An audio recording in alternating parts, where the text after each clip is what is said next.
WhatsApp. It's the Mishnah. In order to understand, we have to start from the beginning, which is the Mishnah. What we're going to do is, this is a HADRAN, a conclusion of tractate BAVA BASRA. There's a lot of detail. There's some Mishnah to learn, some Gemara to learn. And we're going to compare the conclusion of this tractate as it appears in the Jerusalem Talmud in contrast to the Talmud Bavli, Babylonian Talmud, explain the difference on a profoundly legal, nuanced level, and then explain it also, as the Rabbi always does, in the light of Chassidus. So begin now with the Mishnah. Okay, so you must have the Mishnah in front of you and get it very clear, otherwise it's not going to proceed from here. So you have it, it's the second text that I sent you on the WhatsApp. Yep. Okay, we're ready. I need a heads up, a nod. Everybody has it. Everybody's gone on to, yeah, you got it? Yeah?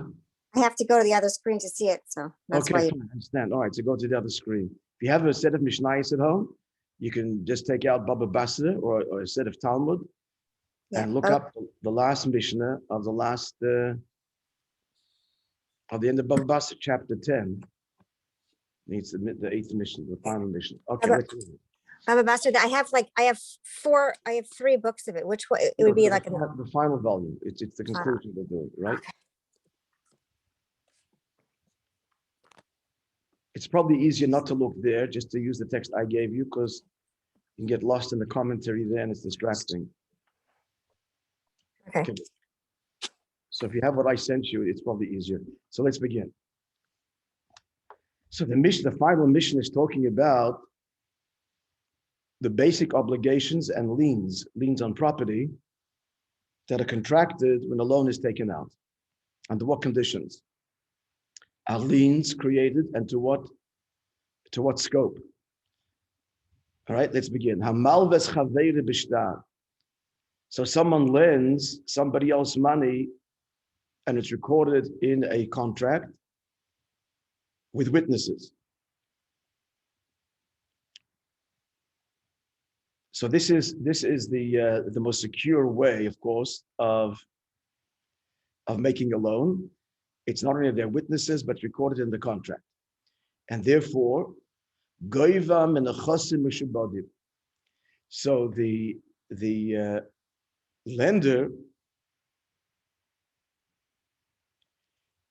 lender, excuse me, it just came up on the screen here, can collect, even on the translation, from unencumbered properties. It means like this, that properties that the debtor sold subsequent to the loan, if the debtor, that is to say the borrower, has no, he comes to collect his loan and he has no cash and he has nothing to pay.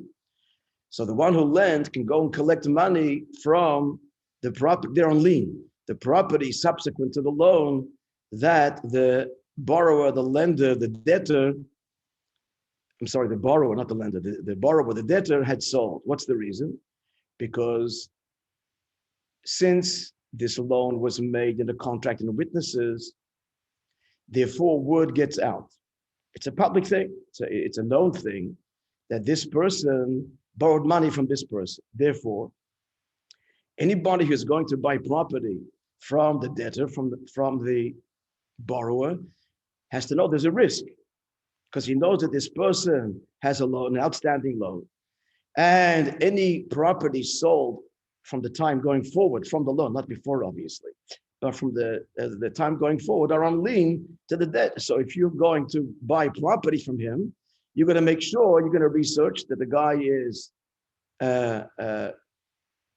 has the means by which to pay his debt when the debt comes up, and you're not going to lose your land. Now, what happens, of course, is when this happens, the fellow who the buyer now sues the one who sold it to him, and then he's under obligation to pay that to pay the value of the land back.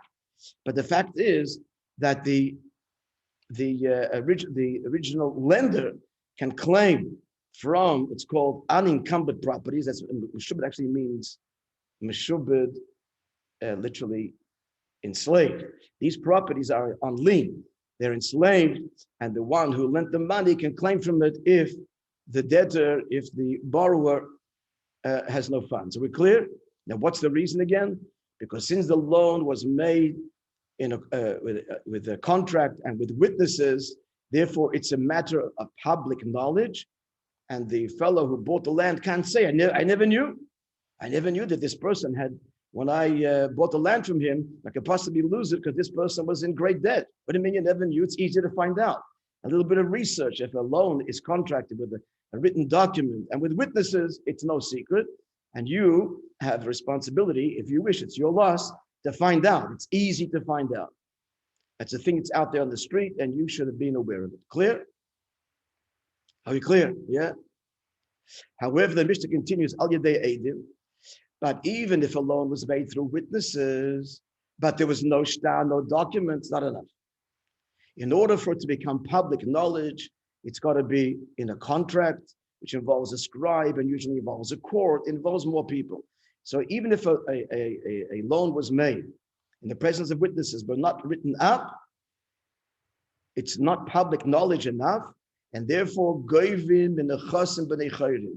the creditor can only collect from unencumbered properties. It means properties he has presently, but not stuff that he has sold. Clear?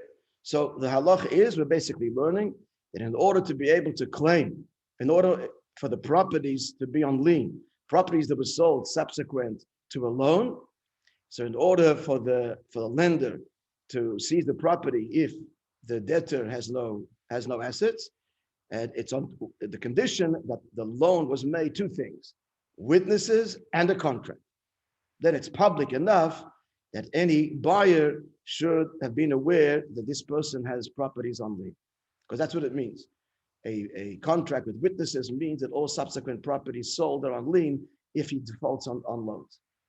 However, even if it was done in the presence of witnesses, it's not public enough, and you can only claim from assets that he has currently, not anything that he sold. Clear? Mishnah continues. So the lender produces against the borrower a note written in the borrower's own hand that he's indebted to him. You might think that that's very powerful, and you could then collect from sold properties. The Mishnah says no. Still, nonetheless, it's not public enough, because that's not the two conditions outlined at the beginning, contract and witnesses. Here you have a contract but no witnesses. It's a contract. He wrote, I owe you money, but there's no witnesses to it. Therefore, it's not public, and therefore he can only claim from B'nai Chayrin. Free properties means properties that he currently owns. If he doesn't have cash, then he can seize his property. Mishnah continues, which is when we're getting down to our case, where we're really going to get into a lot of detail. It's fascinating. And let's see. Arev, here's a case where a guarantor, the pledge of a guarantor, who says, what's a guarantor? That if he doesn't pay up, I'll pay. I guarantee the loan. So here's a case where here we have a contract, and after the witnesses sign, at the bottom it says that I, such and such, I'm a guarantor for the loan. Now the question is, if the borrower defaults, he doesn't have, so can the lender, to what degree can the lender go after the assets of the guarantor? This is a contract, and there's witnesses. However, he signed after the witnesses signed already. We'll soon see it in more detail in a minute. But the question right now is the guarantor, do we consider him exactly as if he would be the lender? And just like this is a contract with witnesses, you can go after sold property, unencumbered property. Can he claim this also from the guarantor? Says the Mishnah, no. He can only collect from the guarantor's properties that the guarantor has currently, but any properties the guarantor sold subsequent to this loan, he cannot claim. In other words, the guarantor does not have the full responsibility in this case as the actual lender's responsibility, the borrower's responsibility, that it extends even to his sold properties. It only extends to his properties that he has currently, not sold properties. Let's continue. So such a case, we clear? If it's not clear, let me know. You have to, because we haven't got to the complicated parts yet. So such a case before the sage Rabbi Shmuel. And he ruled. What was the case? The case was that the borrower didn't have the funds. Here's the guarantor who's written that his signature appears at the bottom of the contract. And the lender wants to come after the guarantor. And he wants to come after, he doesn't have any properties currently, but he has properties that he sold subsequent to the loan. And he wants to seize that. So what happened? So Rabbi Shmuel ruled, as our Mishnah just stated, the lender can only collect from the guarantor's unencumbered properties, in other words, properties that he has presently, not that he sold. Now, this is the story which happened. So they came to the court, they came to the rabbis. So who was sitting there? Rabbi Shmuel. Rabbi Shmuel ruled, just like our Mishnah just said. Amalei ben Nanas, the son of Nanas, said to him, I disagree. He was his colleague. And he said, in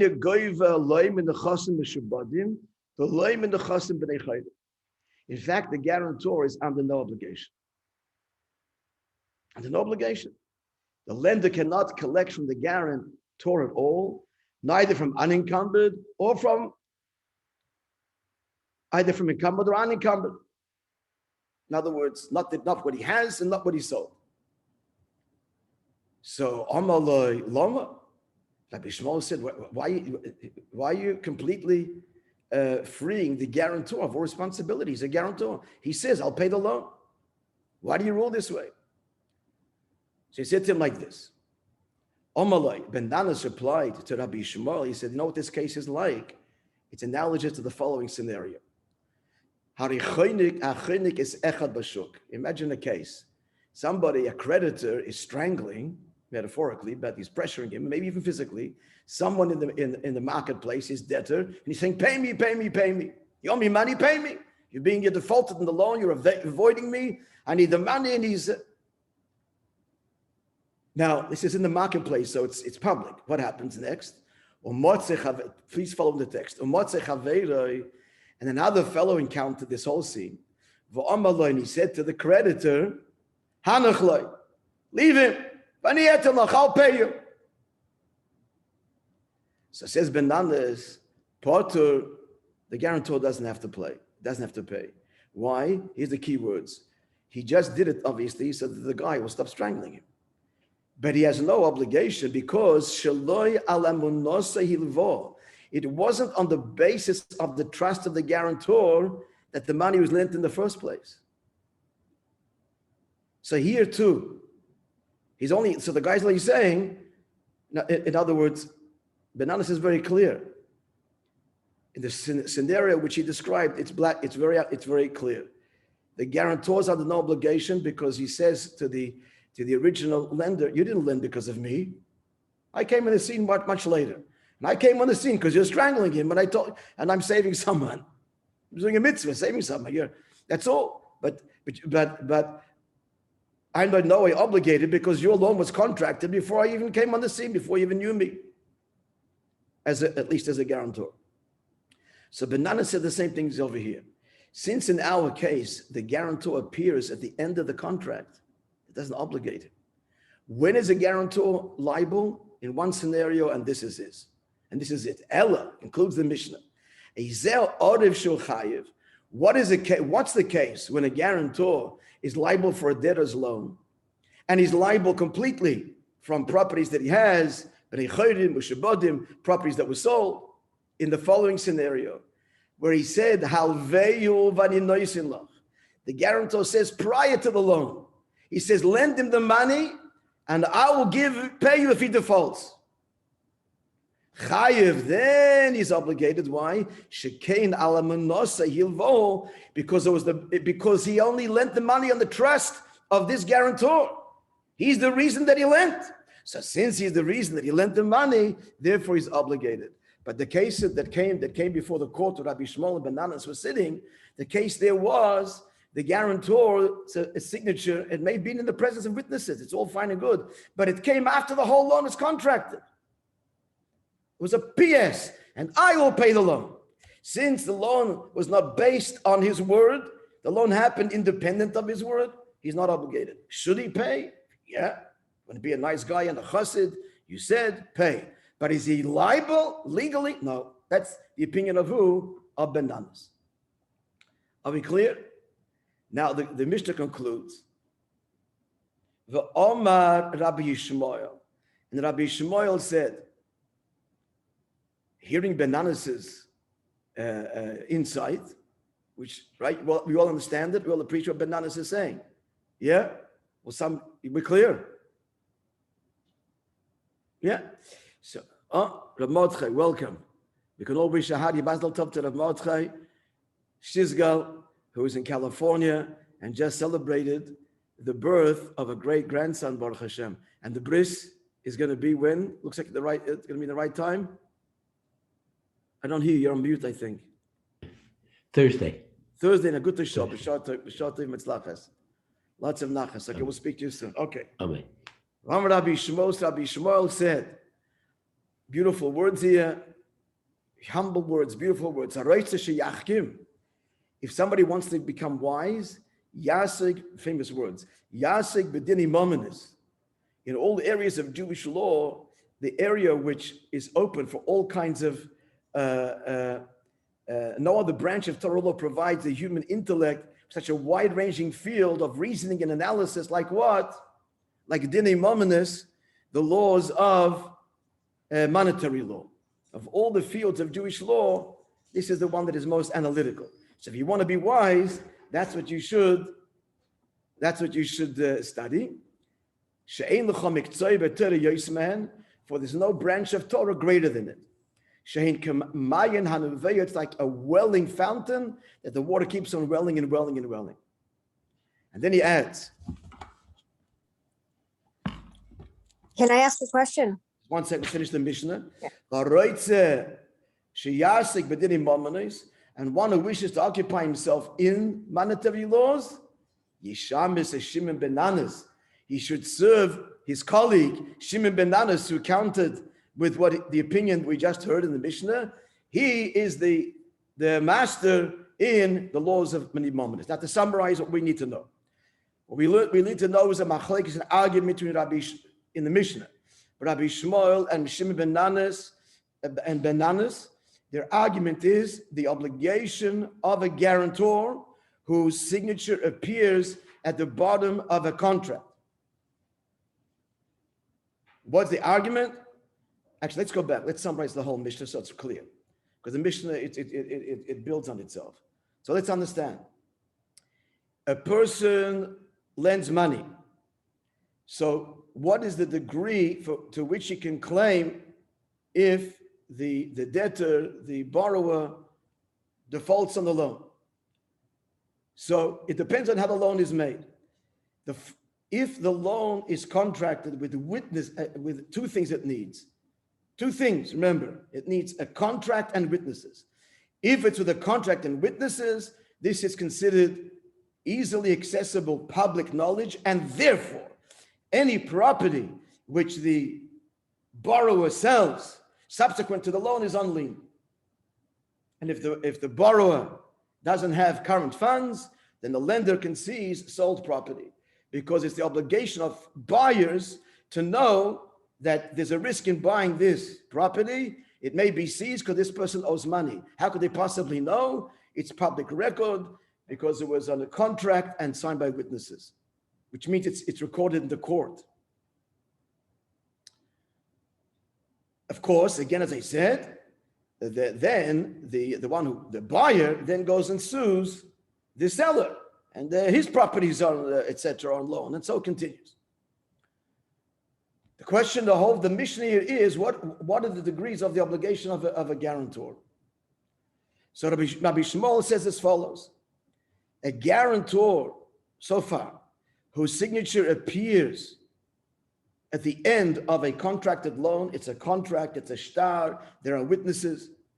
So his obligation is not the same as the borrower. However, properties that he has currently, he's obligated. The borrower can seize from him. But properties which the guarantor sold subsequent to becoming a guarantor are not on lien. Even though it's in a contract and there are witnesses, but as we'll learn later in the Gemara, his signature appears after the contract is already contracted. He is under obligation, but only to the degree to the properties that he has. However, Banana says he's under no obligation. If the guarantor says, I guarantee, after they made their whole deal, he's under no obligation, and it's no different to a case of a lender who's strangling the borrower in the street, pay me the money, the third person comes along and says, leave him, I'll pay you. No obligation. Why? Because the loan was not contracted based on the guarantor's guarantee. Banana says, when is a guarantor obligated? He's only obligated if he starts the whole thing. It's all predicated on his word. Two people are having a discussion, lend might not lend money, he's not sure. And then the guarantor says, lend him, I'll pay. And then the lender lends, that's when you're obligated. So far, that is our machlekes. Now there's much more detail to go. Elza, you had a question? Yeah, I'm curious as to what would be a significant purpose of a guarantor, if not to be the one to ensure that if the first one can't pay, the default goes to the guarantor. Like that's his primary, like besides that, why would you guarantor? A guarantor is only a guarantor if the loan happens because he's a guarantor, then he's obligated. I understand, but you're saying if his name is at the bottom after the witnesses, it means he was kind of like an afterthought. So then why was he needed in the first place? Oh, so why did he do it? Like, why would you need a guarantor? Why would you not why would you need the name to be after the witnesses? Bananas is saying it's the same thing as being on the street. Why did he do it? To save the guy.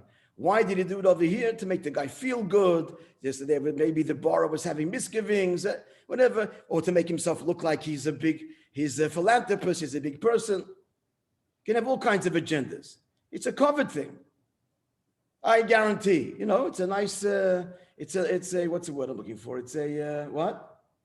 It's a prestigious thing. But there's no legal thing because the loan didn't happen based on his word. So he did it just to make himself, look like he's a friend. He's simply a friend. And the borrower was concerned, or the lender was concerned to make everybody feel good. Obviously, he puts his signature. But you're right. As I said before, should he, like to go beyond the letter of the law? You should. You said pay. But can we hold him to it legally? No. Says Bananas. Why? Because the loan didn't happen because of his word. But there's more detail to come. So let's continue. Now I want you to look at the sichel I sent you, the first text. Everybody has it? So we just did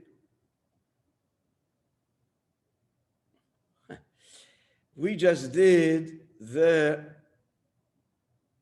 Mishnah. Now I want you to look at the right-hand column of the sichel text where he picks up the Gemara. So this argument we had now, the Mishnah between Rabbi Shmuel and Bananas, the Gemara says as follows.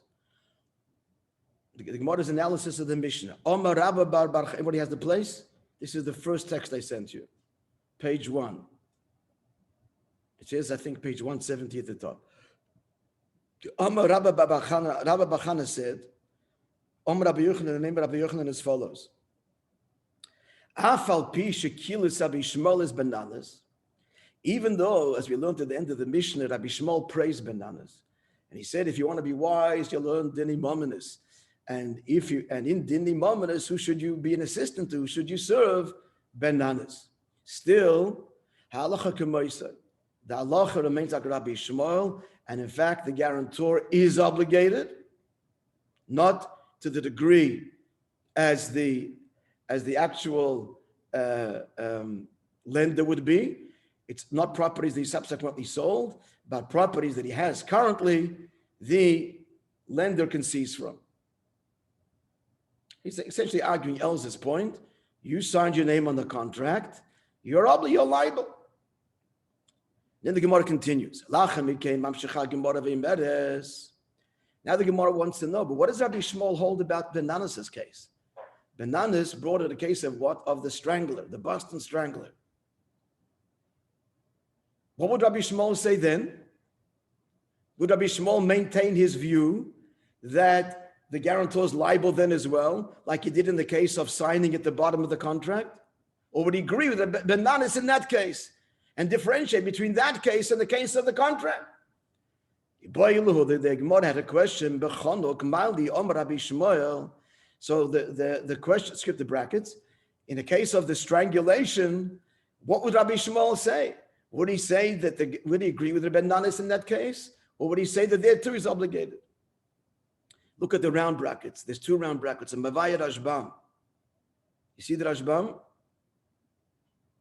You see it a few lines down. You have it? Huh? Mamish a few lines down. The second round bracket. Let's read the whole thing. Read the whole thing. A question was brought up in the Gemara.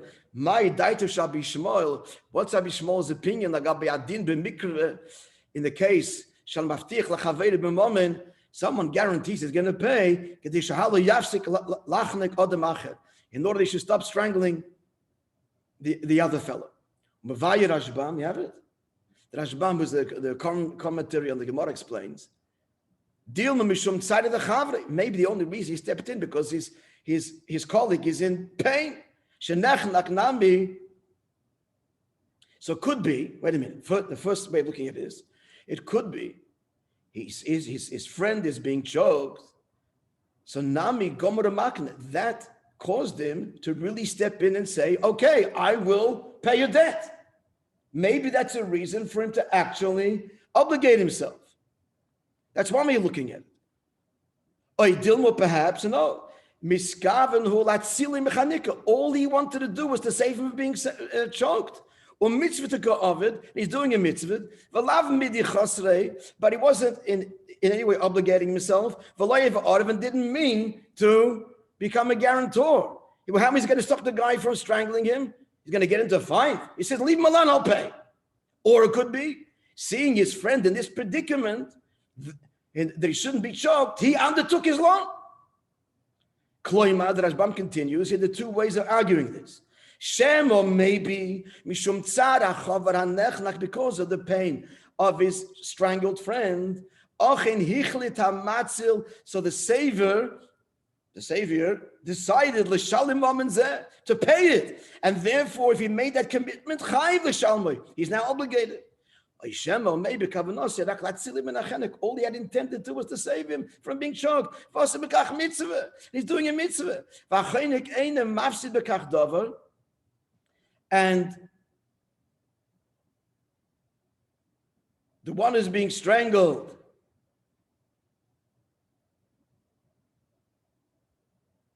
is not losing anything. And therefore, the one who saves him is not considered a guarantor.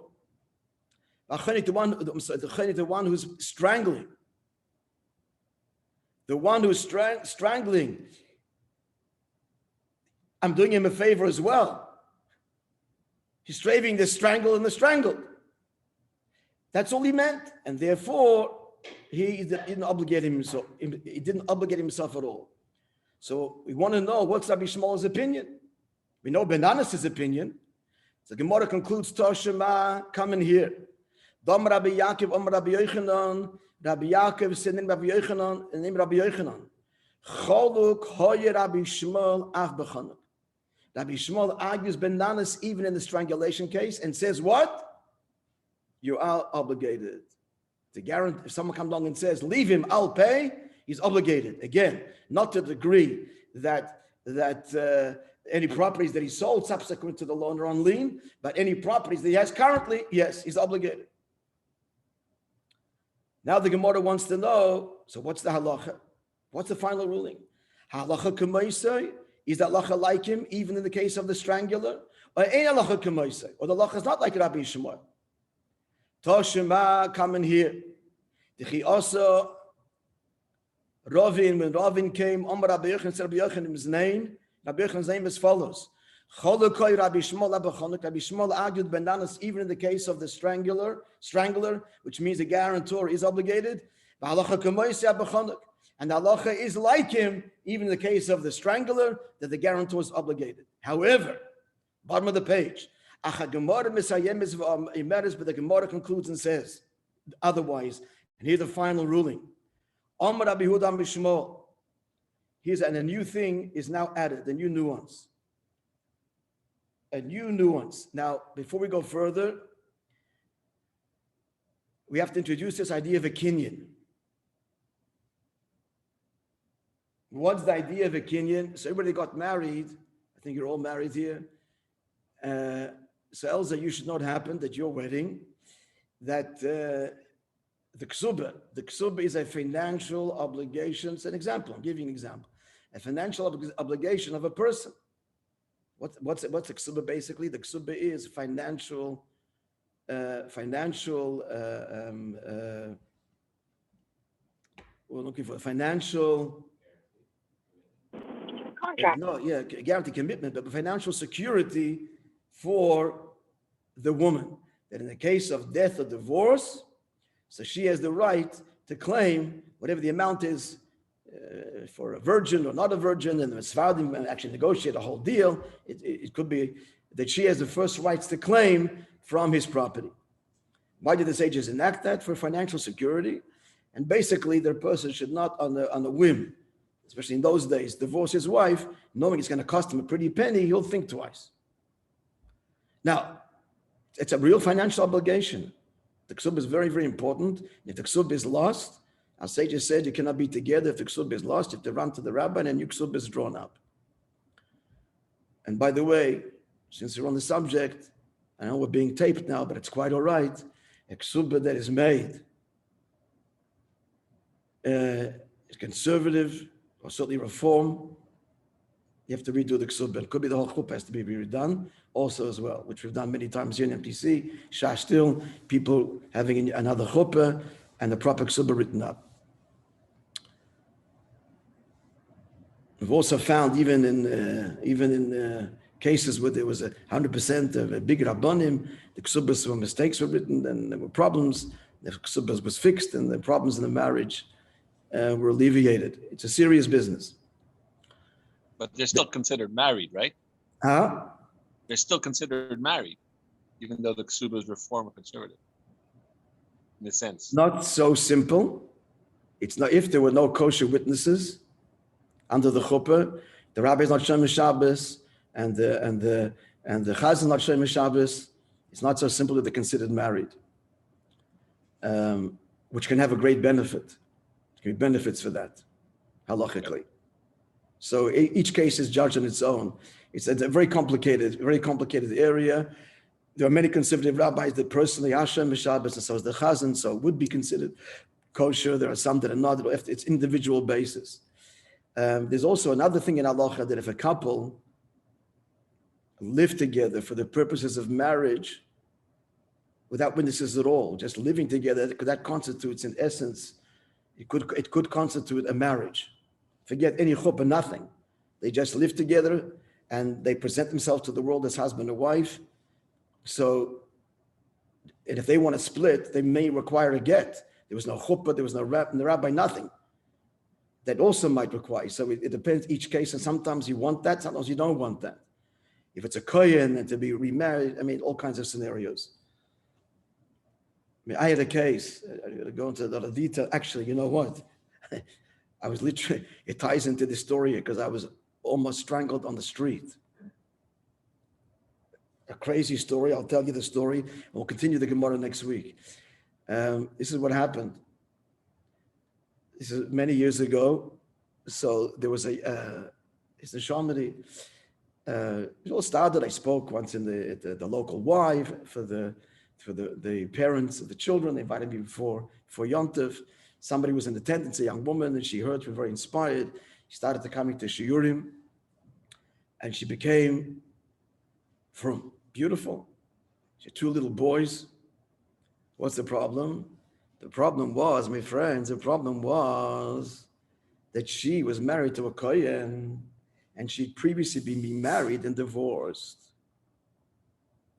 And the second marriage is to a Kohen.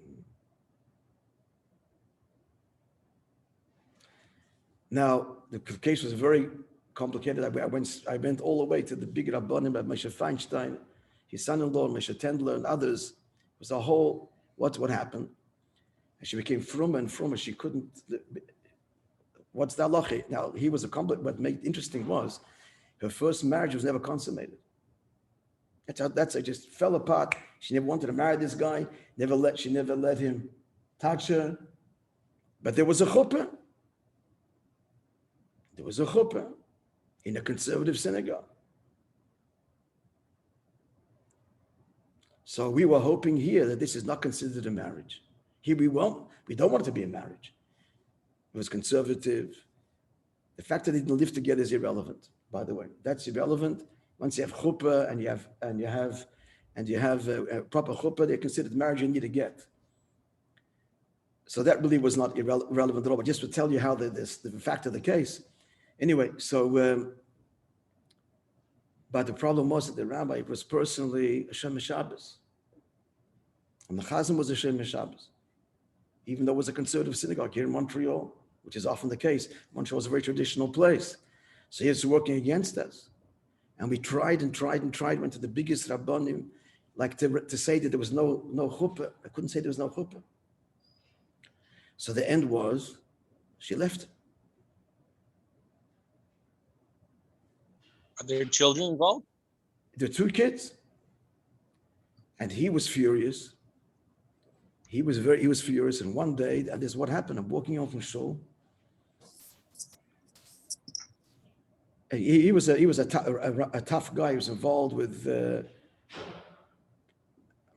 underworld, but the shady world. He was a wheeler, dealer, and a tough guy.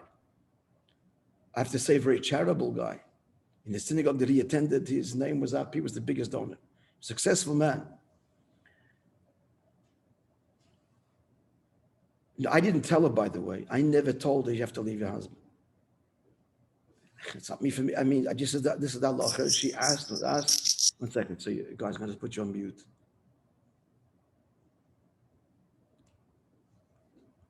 Anyway, so here's the story.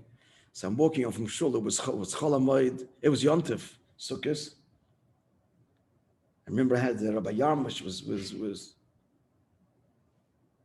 Rabbi Yarmish was in. He had moved in for Yontif in those days. It was before Simchas Torah. He moved in to help out. But anyway, walking down Notre Dame Street, the main street in Yerushalmi, he pulls up in a truck. Sitting with him is like an Asian young girl. He gets out of the car. He confronts me. He spits me in the face. And he says to me, "I'm going to kill you." Now, I told you the guy was involved in the underworld, and I know he had guns in the house. I'm holding my children, and guests are coming, frozen. As this is happening, it's happening very quickly. He screeches at a halt, runs out of the car. As he's saying this, a car pulls up behind with a loudspeaker. A loudspeaker. I don't know what the words were said. "What are you doing?" Like a police car. I thought it was a police. Cease immediately. And he sees this and that. He jumps into his car and takes off. Who is this car? Look, who is this? It's not a police car. It was, I think, from a television station that had a loudspeaker on it. In a few seconds, how they realized what was going on here, they said this guy, and he fled. Finished. Literally the strangler on the street. And he's promised he's going to kill me. Now, you can be sure that I'm very shaken up and took this threat very seriously, because I know that he was a wild guy, and I know he had guns and firearms. So he wrote to the Rebbe, and the Rebbe wrote, we got an answer back. The Rebbe completely dismissed it. I don't know if he said that to check the mezuzahs or not. I don't even think that. That was another occasion. Maybe he said to check the mezuzahs and film. I don't remember the second story. But the bottom line was the Rebbe dismissed it, and we never heard from him again. She subsequently moved to New York and remarried and lives happily ever after, and I hope he does as well. But with divine providence, why am I telling you this story? Oh, we got the whole question of marriage. Let's just conclude. It's important for next week. So whenever, in general, when a financial obligation is undertaken, a kinyan must be performed by the one who undertakes the obligation. The word kinyan means acquire. Acquire what? Acquire the obligation. It's a physical act. How this is done, we'll explain next week. You all know, you pick up something. What are you doing? Picking up a handkerchief. What does this mean? We'll explain the mechanics of that, the legal mechanics next week, and we'll see how it applies here to the limits of the obligation of anybody, including our guarantor. Okay, God willing, next week. We'll see you all. You're all invited at 10:15 for the MD Shir. I'm glad you weren't strangled, Rabbi. Shavua Tov. I'm here to tell the tale. Baruch Hashem. Be well. Crazy story, yeah. Right. Wow.